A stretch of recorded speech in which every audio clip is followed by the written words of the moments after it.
है दोस्तों। मेरा नाम है मुकुल देव और मैं आज आपके लिए लेकर आया हूँ भारतीय संविधान और राज्य व्यवस्था। इस पर हम जो सबसे पहले बात करेंगे वो प्रस्तावना पर बात करेंगे। तो आज का टॉपिक हमारा उद्देश्य का है, मतलब कि प्रस्तावना है।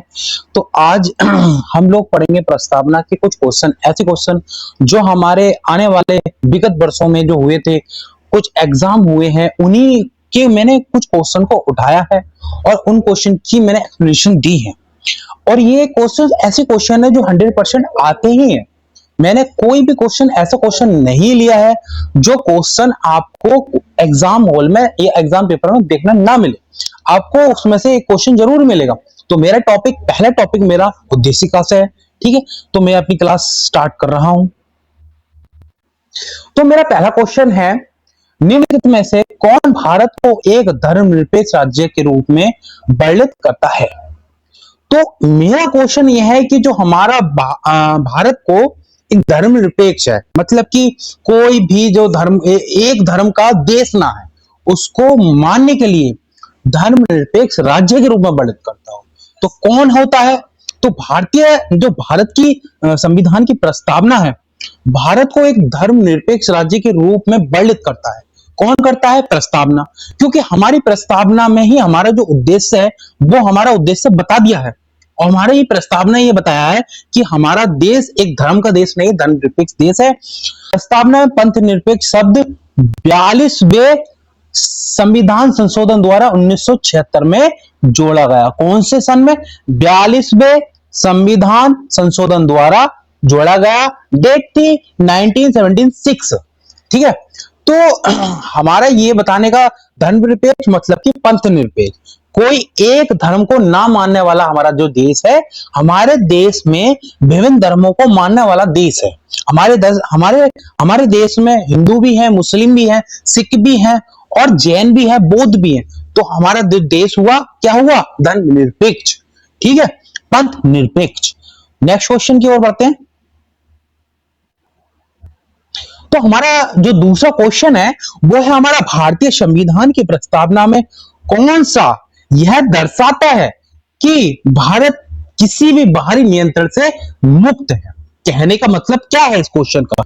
इसका क्वेश्चन है, अब हमारा जो भारत देश है वो किसी भी देश के उसमें मतलब कि एक तरीके से नियंत्रण में नहीं है। जैसे हमारा देश अंग्रेजों के, मतलब कि ब्रिटिश राज्य के नियंत्रित में था। ब्रिटिश जब हमारे देश पर अंग्रेजों का शासन काल चलता था, तो उस वक्त हमारा जो देश था, उस वक्त हमारे देश को ब्रिटिश सरकार चलाती थी। तो अब इसका मतलब है, इसका जो क्वेश्चन इसने पूछा है, भारतीय संविधान की प्रस्तावना में कौन सा यह दर्शाता है कि भारत किसी भी बाहरी नियंत्रण से मुक्त है? तो कौन दर्शाता है? तो हमारा यह दादा भारतीय संविधान की प्रस्तावना। भारतीय संविधान की प्रस्तावना में ही हमारा वर्ड जुड़ता है, शब्द है संपूर्ण प्रभुत्व संपन्न। शब्द यह दर्शाता है कि भारत एक पूरी तरह से स्वतंत्र और स्वस्थ राष्ट्र है। इसका मतलब है कि भारत किसी भी बाहरी शक्ति देश द्वारा नियंत्रित या प्रभावित नहीं किया गया है। ठीक है, तो नेक्स्ट क्वेश्चन की ओर बढ़ते हैं हम।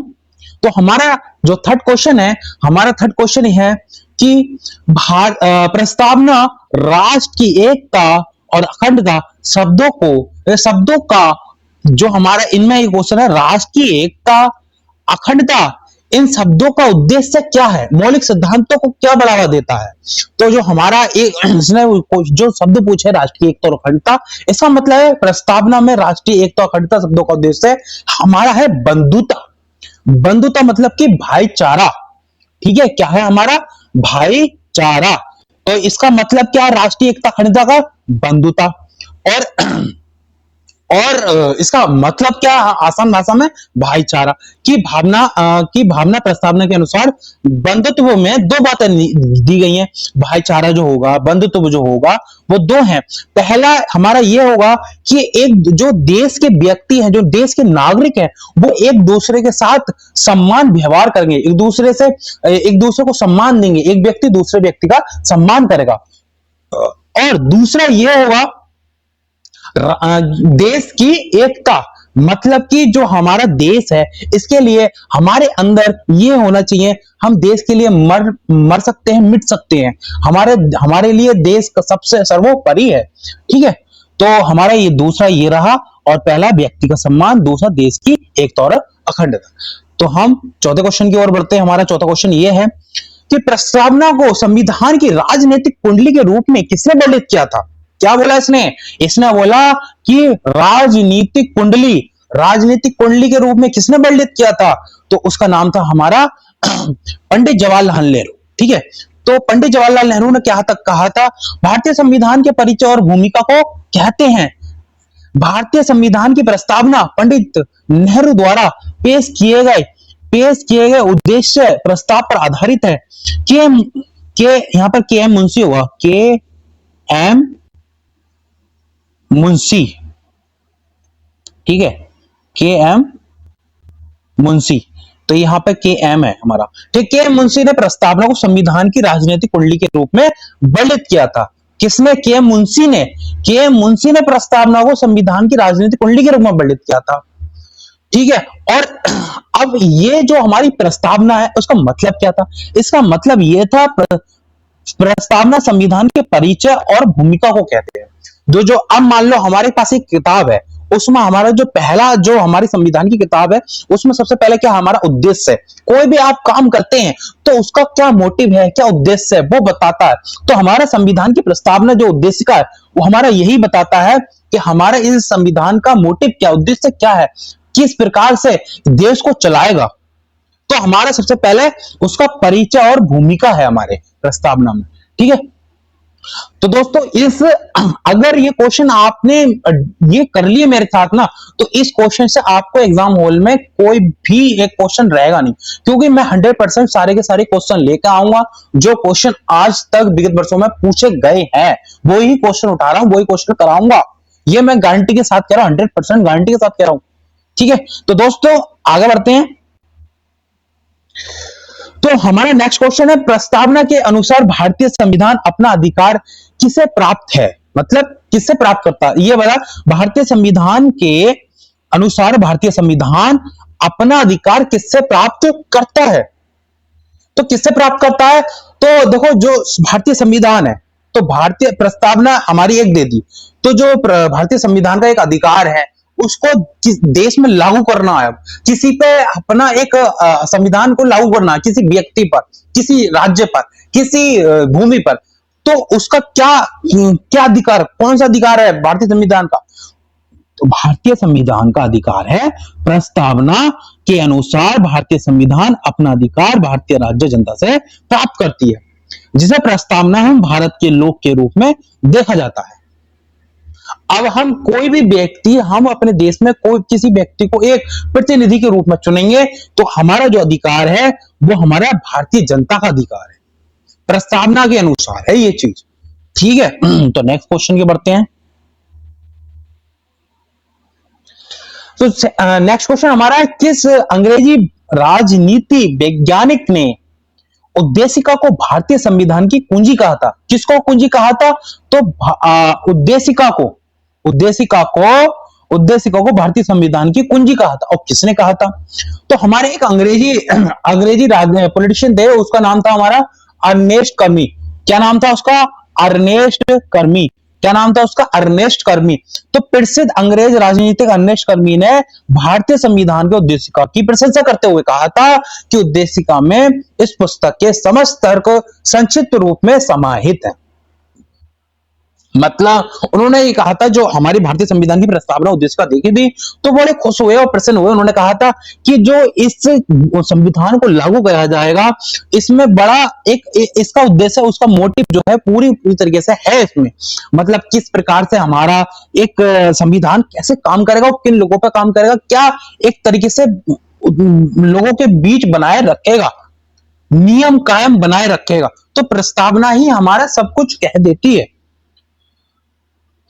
तो वह इस पुस्तक की कुंजी के रूप में कार्य करती है। कौन? प्रस्तावना। कौन? प्रस्तावना। ठीक है, कौन करती है? प्रस्तावना। तो हमारे नेक्स्ट क्वेश्चन की ओर बढ़ते हैं। 7वां क्वेश्चन हमारा, भारतीय संविधान की उद्देशिका में कौन भारतीय संविधान की उद्देशिका में व्यक्त किए गए न्याय सामाजिक और आर्थिक और राजनीतिक न्याय, यहां न्याय होगा, ठीक है, राजनीतिक न्याय आदर्श किससे लिया गया है?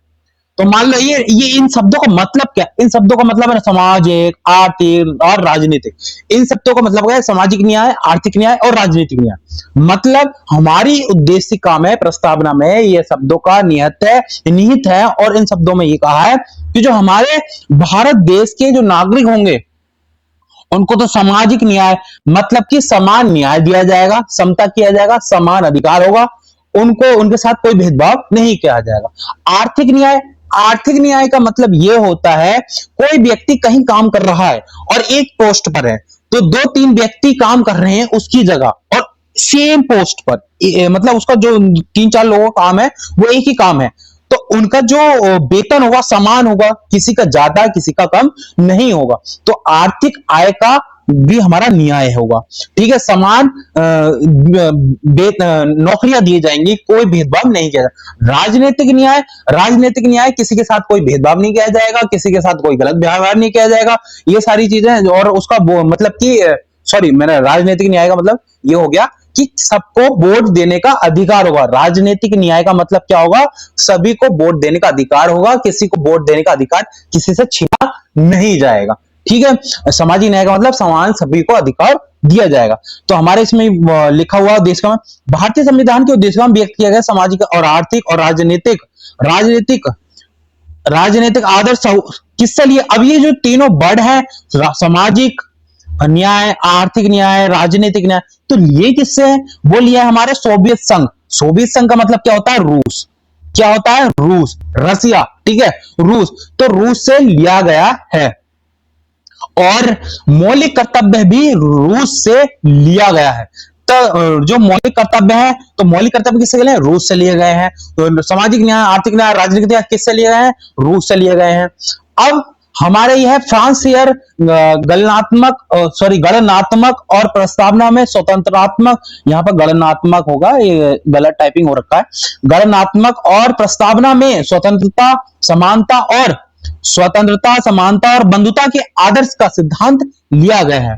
फ्रांस से, ये शेयर भी गलत लिखा रखा, फ्रांस से क्या लिया गया है? स्वतंत्रता, समानता और बंधुता। ये तीन शब्द किससे लिए गए? फ्रांस से। स्वतंत्रता, समानता और बंधुता। और ये सामाजिक, आर्थिक और राजनीतिक न्याय ये किससे लिए गए हैं? रूस से, ठीक है। तो लिया गया है। संविधान संशोधन की प्रक्रिया का प्रावधान राज्यसभा में सदस्यों को निर्वाचन दक्षिण अफ्रीका के संविधान से लिया गया है। तो दक्षिण अफ्रीका के संविधान से क्या लिया गया है? देखो मैं दोबारा कर रहा हूं, दक्षिण अफ्रीका के संविधान से लिया गया। अब लिया क्या गया है? मेरी बात ध्यान से सुनिए कि संविधान संशोधन की प्रक्रिया का प्रावधान, संशोधन की प्रक्रिया का प्रावधान, अगर आप किसी भी संविधान में, अगर आप संविधान में संशोधन करना चाहते हैं तो संशोधन की प्रक्रिया का प्रावधान, राज्यसभा के सदस्यों का निर्वाचन, तो संशोधन की प्रक्रिया का प्रावधान राज्यसभा के, और राज्यसभा जो हमारी राज्यसभा है उस राज्यसभा में सदस्यों का निर्वाचन दक्षिण अफ्रीका के संविधान से लिया गया है। किससे लिया गया है? दक्षिण अफ्रीका से।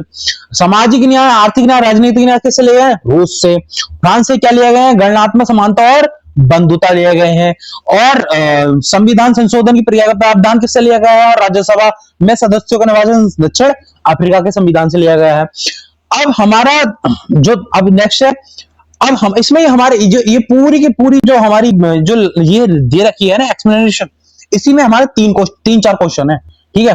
अब ये लिखा हुआ है मौलिक अधिकार, न्यायिक समीक्षा राष्ट्रपति और उस पर महाभियोग उपराष्ट्रपति, उच्चतम न्यायालय एवं उच्च न्यायालय के न्यायाधीशों को हटाने की विधि अमेरिका के संविधान से ली गई है। किससे ली गई है? अमेरिका के संविधान से ली गई। क्या क्या ली गई है? मेरी बात सुनो। मौलिक अधिकार लिए गए हैं, न्यायिक समीक्षा राष्ट्रपति और उस पर महाभियोग लिया गया है। उपराष्ट्रपति, उच्चतम एवं उच्च न्यायालय के न्यायाधीशों को हटाने की विधि किससे ली गई? अमेरिका के संविधान से ली गई है, ठीक है। अब देखो मौलिक अधिकार किससे लिए गए हैं, तो मौलिक अधिकार तो हमारे लिए है किससे, अमेरिका से। और मौलिक कर्तव्य किससे लिए गए हैं, तो वे लिए गए रूस से। ठीक है, सामाजिक न्याय, आर्थिक न्याय, राजनीतिक न्याय किससे लिए गए हैं हमारे, तो हमारे लिए वो भी हमारे सोवियत संघ मतलब कि रूस से लिए गए हैं। फ्रांस से क्या लिए गए हैं, तो फ्रांस से हमारे लिए गए हैं प्रस्तावना में स्वतंत्रता, समानता और बंधुता लिए गए हैं। और हमारे एक क्वेश्चन संशोधन, अब हमारे ये वाला क्वेश्चन जो है हमारा ये है, संशोधन की प्रक्रिया का प्रावधान राज्यसभा में सदस्यों का निर्वाचन दक्षिण अफ्रीका के संविधान से लिए गए हैं। क्या लिए गए हैं, दक्षिण अफ्रीका के संविधान से लिए गए हैं। ठीक है, तो दोस्तों मेरे क्वेश्चन इसमें हमारे 3-4 क्वेश्चन मिल जाएंगे। तो मेरी क्लास बड़े ध्यान से देखते रहिए, आपको ना मैं 100% क्वेश्चन आपके ऐसे क्वेश्चन करा दूंगा जो 100% आपको आपके एग्जाम और आपके पेपर में मिलने ही मिलने हैं। अभी मेरे कुछ स्टूडेंट्स हैं, उन्होंने बताया था कि उनके यूपी पुलिस में एक क्वेश्चन मिला। ठीक है, और भी जो रेलवे का एग्जाम है उसमें मिला। तो ऐसे बहुत सारे एग्जाम है, आपको ऐसे क्वेश्चन मिलने ही मिलने हैं। तो ठीक है, तो अब आगे की ओर बढ़ते हैं हमारा। तो हमारा नेक्स्ट क्वेश्चन हमारा यह है कि उद्देशिका, तो हमारा पेन चेंज कर लेते हैं कि उद्देशिका को किसके मामले में भारत के संविधान का हिस्सा माना गया है। जो हमारी प्रस्तावना है ना, जो हमारी प्रस्तावना है उद्देशिका है, उसको किसके मामले में भारत के संविधान का हिस्सा माना गया है। तो अब देखो ऐसा था, तो हमारे एक मामला था केशवानंद भारती बनाम, तो उसमें एक बात उठी गई थी कि जो हमारी प्रस्तावना है वो हमारा संविधान का अभिन्न अंग है। ठीक है, तो इसमें यह बात है कि उद्देशिका को केशवानंद भारती बनाम केरल राज्य के मामले में भारत के संविधान का स्थान माना गया है। किसको, उद्देशिका को। और ये बात उठी थी केशवानंद भारती बनाम केरल राज्य के मामले में, और इसको अभिन्न अंग माना गया था। ठीक है, अब आपको मैं ये बता दूं, उद्देशिका ये बताती है, अब इसका लक्ष्य क्या था। उद्देशिका यह बताती है कि संविधान जनता के लिए है, जनता ही अंतिम संप्रभु है। उद्देशिका संविधान के लक्षण और उद्देशिका, इसमें क्या लिखा है, उद्देशिका जो संविधान के लक्षण आकांक्षा को प्रकट करती है। मतलब जो आपका संविधान है, जो संविधान होगा उसका लक्ष्य क्या है, उसका लक्षण क्या है, उसकी आकांक्षा क्या है, उसका उद्देश्य, वो हमारा उद्देशिका मतलब की प्रस्तावना में ही है। ठीक है, इसका प्रयोग किसी अनुच्छेद में विद्यमान अस्पृश्यता को दूर करने में किया जाता है। अब जैसे कि हमारे देश में बहुत सारी बातें होती हैं, अछूत अस्पृश्यता, तो उसका निवारण भी हमारा जो सामाजिक न्याय दिया, अभी मैंने पढ़ा था सामाजिक न्याय, तो हमारा जो सामाजिक न्याय जो शब्द जुड़े थे वो जो हमारे शब्द हैं वो भी हमारी जो है वो अस्पृश्यता को दूर करने के लिए थे। किसको, तो अस्पृश्यता को दूर करने के लिए। ठीक है, तो हमारा क्वेश्चन ये हुआ नेक्स्ट। अब नेक्स्ट क्वेश्चन की ओर बढ़ते हैं। तो हमारा नेक्स्ट क्वेश्चन है कि 13 दिसंबर 1946 को संविधान सभा में ऐतिहासिक उद्देश्य संकल्प को किसने रखा था। तो भैया इस उद्देश्य को रखा किसने था, 13 दिसंबर 1946 को, 13 दिसंबर 1946 को किसने रखा था। तो ये हमारा रखा था 13 दिसंबर 1946 जवाहरलाल नेहरू ने। किसने रखा था, जवाहरलाल नेहरू ने। 13 दिसंबर 1946 को जवाहरलाल नेहरू ने संविधान सभा के सामने ऐतिहासिक उद्देश्य संकल्प को रखा था, जिसे पूर्व समिति के साथ 22 जनवरी 1947 को स्वीकार कर लिया गया। इसी उद्देश्य के प्रस्ताव को प्रस्तावना के रूप में माना जाता है। इसी उद्देश्य प्रस्ताव को प्रस्तावना के रूप में माना जाता है। मतलब जाना जाता है भारतीय संविधान की प्रस्तावना भारतीय संविधान की जो प्रस्तावना है ना, वो ली कहां से है? तो भैया भारतीय संविधान की प्रस्तावना अमेरिका के संविधान से ली गई है। तो ये जो क्वेश्चन है, किस कौन से देश से क्या चीज ली गई है, बड़े ध्यान से रखना। ये क्वेश्चन पूछे जाते हैं कि भाई हमारे देश राजनीतिक निर्देश शब्द कहां से लिए गए हैं, और प्रस्तावना कौन से देश से ली गई है, स्वराज्य सामाजिक न्याय आर्थिक न्याय ये कौन से देश से लिए गए हैं। तो बड़े ध्यान से मेरी बात को याद रखना, ठीक है। ओके, तो अब नेक्स्ट, अब इसमें यह है कि भारतीय संविधान, क्या भारतीय संविधान की प्रस्तावना में 42वें संविधान संशोधन अधिनियम 1976 के द्वारा 3 शब्द जोड़े गए। अब वो देखो, इसमें एक शब्द, इसमें बड़े ही ध्यान से बात याद रखना। इसमें लिखा भारतीय संविधान की प्रस्तावना में, क्या भारतीय संविधान की प्रस्तावना में 42वें संविधान संशोधन अधिनियम 1976 के द्वारा 3 शब्द जोड़े गए। कौन कौन से? पंथ निरपेक्ष, समाजवाद, पंथ निरपेक्ष और अखंडता, ठीक है। नेक्स्ट क्वेश्चन हमारा 10 नंबर का, ठीक है। तो हमारा नेक्स्ट क्वेश्चन है हमारा, हमारी प्रस्तावना में स्वतंत्रता, समानता और बंधुता के आदर्शों को कहां से लिया गया है? मेरे शब्दों पर ध्यान देना कि हमारी जो प्रस्तावना है ना, तो जो हमारी प्रस्तावना है, हमारी प्रस्तावना में स्वतंत्रता, समानता, क्या स्वतंत्रता, ये अलग अलग शब्द हैं हमारे, अरे अरे अरे, स्वतंत्रता, समानता और बंधुता के आदर्शों को कहां से लिया गया है? तो जो हमारी शब्द हैं स्वतंत्रता, समानता और बंधुता के आदर्शों को कहां से लिया गया है? तो हमारी प्रस्तावना में, स्वतंत्रता, समानता और बंधुता के आदर्शों को फ्रांसीसी कहां से लिए गए? फ्रांस से लिए गए। कहां से लिए गए? फ्रांस से लिए गए। तो वहां पे हमारे फ्रांसीसी क्रांति से लिए गए हैं, फ्रांसीसी क्रांति से लिए गए हैं। फ्रांस के संविधान से पेरिस से होकर भारत को गणराज्य के रूप में मान्यता दी गई है। और फ्रांस की राज्य क्रांति 1700, फ्रांस की राज्य क्रांति कब हुई थी? 1789 ईस्वी में लुईस सोल्वे के शासनकाल में हुई थी। किसके शासनकाल में हुई थी? लुईस सोल्वे के। कौन सा? लुईस सोल्वे 1789 ईस्वी में हुई थी। और स्वतंत्रता और समानता और बंधुता के आदर्शों कहां से लिया गया है? तो वो हमारे फ्रांसीसी क्रांति के लिया गया है, ठीक है।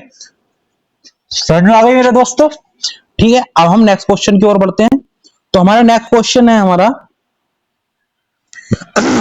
भारतीय संविधान की प्रस्तावना में, भारतीय संविधान की प्रस्तावना में निम्न में से किस मुख्य शब्द का उल्लेख भारत के सभी लोगों के भी सामान्य भाईचारे की भावना को प्राप्त करने के उद्देश्य से किया गया है? तो भाई देखो, हम एक दूसरे के साथ अच्छे से व्यवहार करें, एक दूसरे के साथ अच्छे से रहें और एक समान व्यवहार करें, एक दूसरे के साथ भाईचारे से रहें। तो एक शब्द उसके लिए प्रयोग किया गया है हमारी प्रस्तावना में, और उस शब्द का नाम है हमारा बंधुता। क्या नाम है? बंधुता। तो हमारा बंधुता लिया गया है। तो भारतीय संविधान की प्रस्तावना में निहित शब्द बंधुता का शाब्दिक अर्थ है सभी भारतीयों के बीच सामान्य भाईचारे का सभी भाईचारे के बीच उनके एक होने की भावना का होना, जिससे समाज में व्यक्ति की गरिमा, राष्ट्र की एकता और अखंडता सुनिश्चित की जा सके। ठीक है, तो हमारे भाईचारे के लिए हमारे प्रस्तावना में कौन सा शब्द है? वो हमारा शब्द है बंधुता। क्या शब्द है हमारा? बंधुता। क्या शब्द है हमारा? बंधुता। ठीक है, चलो नेक्स्ट क्वेश्चन की ओर बढ़ते। तो दोस्तों नेक्स्ट क्वेश्चन है हमारा, भारतीय संविधान की प्रस्तावना में प्रयुक्त निम्नलिखित में से किस शब्द का अर्थ है विशेष अधिकार का अभाव? तो विशेष अधिकार का अभाव कौन सा है हमारा? भारतीय संविधान की प्रस्तावना में प्रयुक्त सर्वमान्य और सामान्य शब्दों का अर्थ है विशेष अधिकार।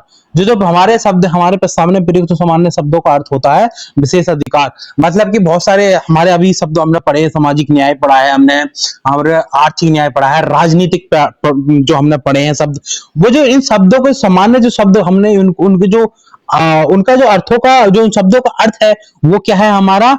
वो हमारा है विशेष अधिकार।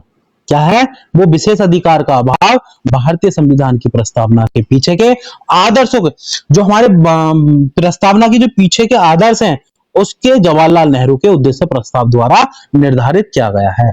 जो उनके जवाहरलाल नेहरू के उद्देश्य की प्रस्तावना थी, प्रस्ताव था, उसके द्वारा निर्धारित किए गए हैं, उसके द्वारा निर्धारित किए गए हैं। अब जिससे 22 जनवरी 1947 को संविधान सभा द्वारा अपनाया गया था।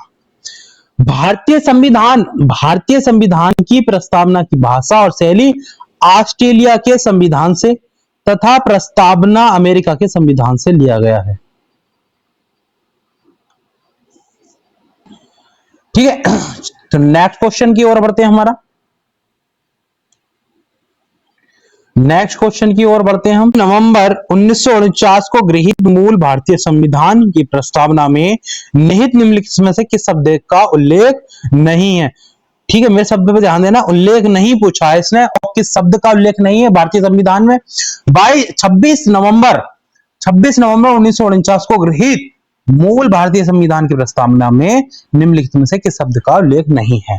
ठीक है, तो बढ़ते हैं क्वेश्चन की ओर। भारतीय संविधान की प्रस्तावना को 42वें संविधान संशोधन द्वारा अधिनियम 1976 द्वारा संशोधित किया गया है, और जिसमें 3 नए शब्द समाजवादी, कौन कौन से? समाजवादी, अंतनिरपेक्ष और अखंडता शब्द जोड़े गए थे। कौन कौन से? समाजवादी,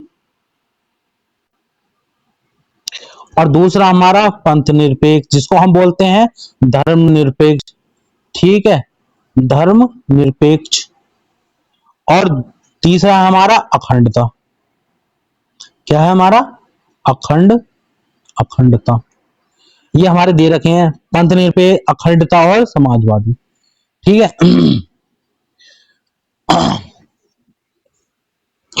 अब अखंड हम जोड़े गए। देखो, इस क्वेश्चन ने ये पूछा था आपसे, इस क्वेश्चन ने ये पूछा था कि 26 नवंबर 1949 में जो हमारा गृहीत मूल भारतीय संविधान में, उसमें से उसकी प्रस्तावना में कौन से शब्द नहीं था? तो कौन से शब्द नहीं थे? तो भाई 3 शब्द नहीं थे। तो वो कौन कौन से नहीं सही थे? तो वो ये थे हमारा, एक था समाजवादी, दूसरा पंथनिरपेक्ष और अखंडता। तो इन शब्दों को जोड़ा जो गया था 42वें संविधान संशोधन द्वारा जोड़ा गया था। कौन से? 42वें संविधान संशोधन के द्वारा जोड़ा गया था 1976 में। ठीक है, अब ध्यान देने की बात यह है, 26 नवंबर 1949 को गृहीत भारतीय मूल संविधान की प्रस्तावना में पंथनिरपेक्ष शब्द उल्लेख नहीं हुआ था। ठीक है,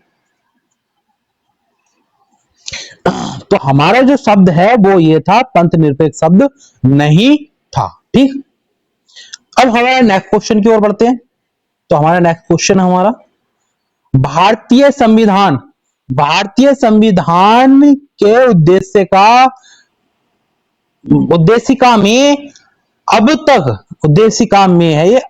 में अब तक कितनी बार संशोधन किया गया? तो मैं आपको बता दूं, अब तक हमारे भारतीय संविधान की प्रस्तावना में, मतलब कि उद्देशिका में, सिर्फ एक बार ही संशोधन किया गया है।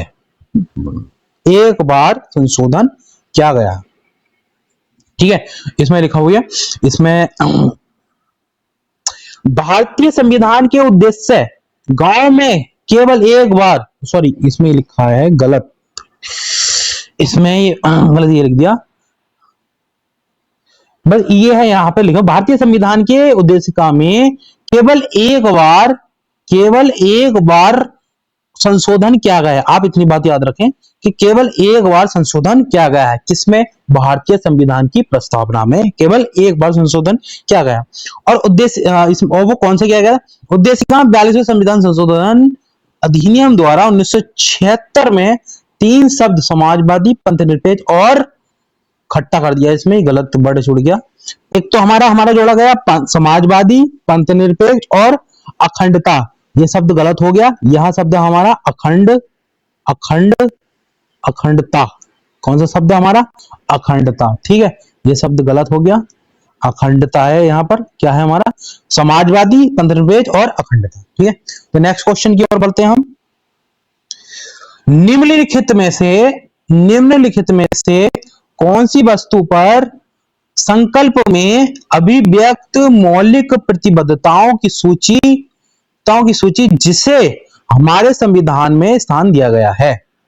तो हमारे संविधान में स्थान दिया गया है भारतीय संविधान की रचना के समय उसके रचिताओं को उद्देश्य से ही संविधान में प्रस्तावना उद्देश्य का नाम से वर्णित किया गया है। उद्देश्यों को, जो हमारे इस संविधान को चलाने के लिए, देखो हम कोई भी काम करते हैं, हर किसी का एक ना एक उद्देश्य होता है कि आप कोई भी काम कर रहे हैं तो हम इस उद्देश्य से कर रहे हैं। तो संविधान जब बनाया गया था उसको उसके उद्देश्य को बनाया गया कि हमारा ये संविधान है तो इस संविधान का उद्देश्य ये है। तो जो हमारी संविधान की प्रस्तावना है या उद्देशिका है उसी का नाम वर्णित है। तो मूल संविधान में भारत को संपूर्ण प्रभुत्व संपन्न लोकतंत्र आत्मन गणराज्य बनाने का संकल्प लिया गया था। 42वें संविधान संशोधन अधिनियम 1976 द्वारा उद्देशिका में समाजवादी, तंत्रनिरपेक्ष और अखंडता शब्द जोड़ा गया है। कौन कौन से शब्द जोड़े गए हैं, मैंने अभी आपको बताया भी था। एक तो हमारा समाजवादी, तंत्रनिरपेक्ष और अखंडता शब्द जोड़ा गया। कौन से संविधान संशोधन के अंतर्गत जोड़े गए थे, 42वें संविधान संशोधन 1976 के अंतर्गत जोड़े गए थे।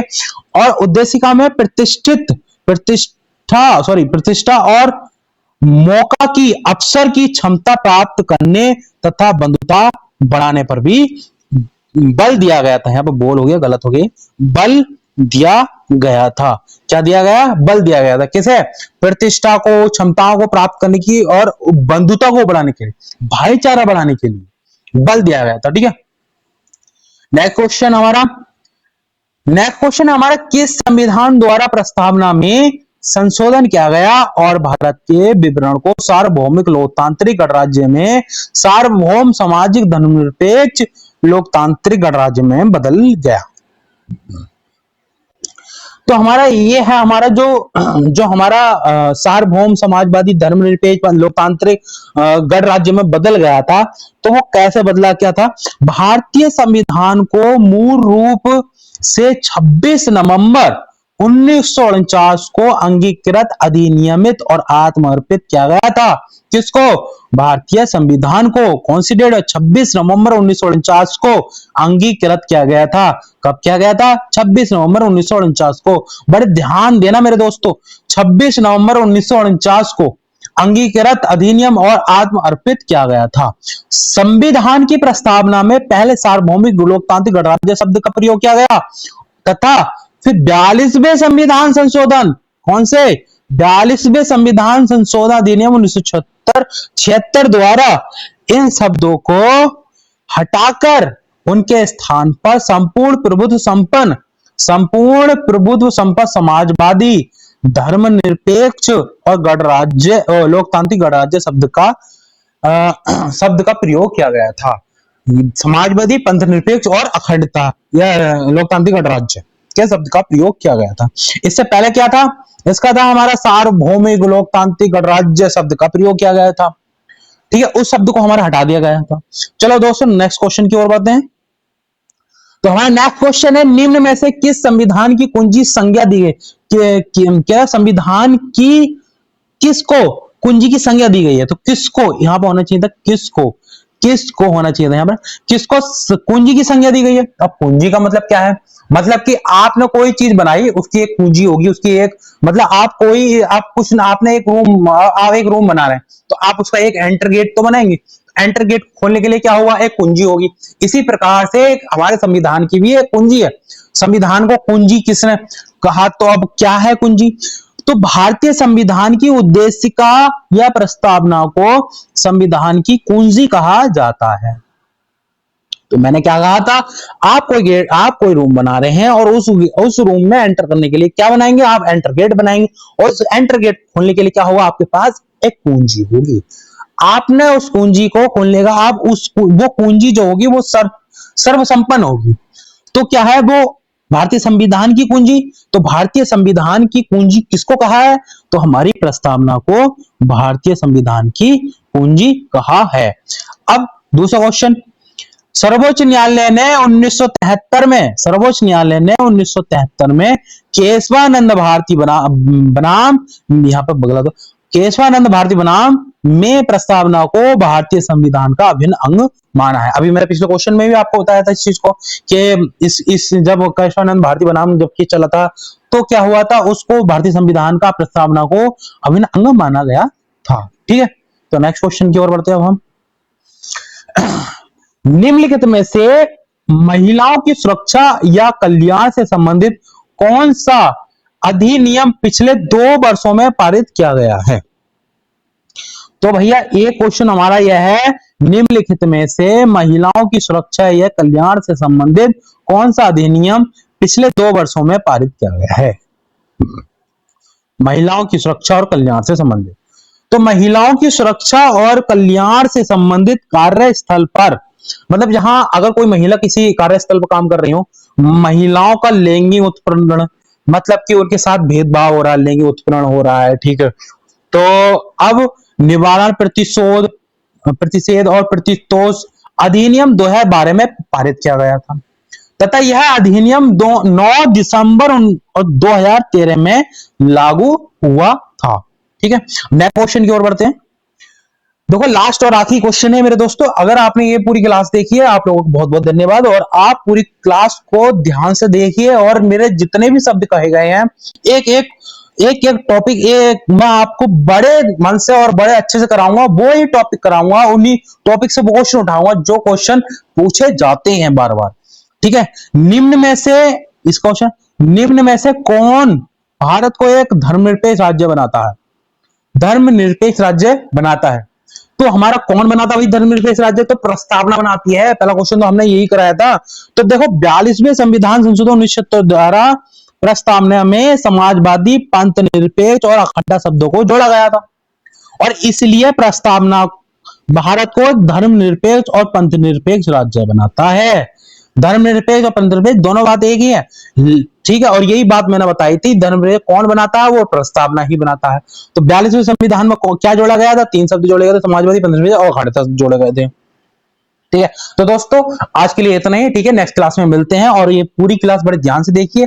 अगर आपको इसकी पीडीएफ चाहिए तो मेरे कमेंट में करें पीडीएफ के लिए। ठीक है, कमेंट में अगर पीडीएफ लिख देंगे तो मैं आपको आपकी जो है डीएम, मतलब आपको मैं किसी न किसी कॉन्टेक्ट में या अपने व्हाट्सएप से आपको पीडीएफ पहुंचा दूंगा। ठीक है, लाइक और सब्सक्राइब जरूर करें मेरी वीडियो, मेरे चैनल को, ताकि आपके पास मेरी वीडियोस आती रहें और आप मेरी क्लास देखें, और मैं आपको गारंटी दे रहा हूं वही क्वेश्चन कराऊंगा जो एग्जाम से रिलेटिव होंगे।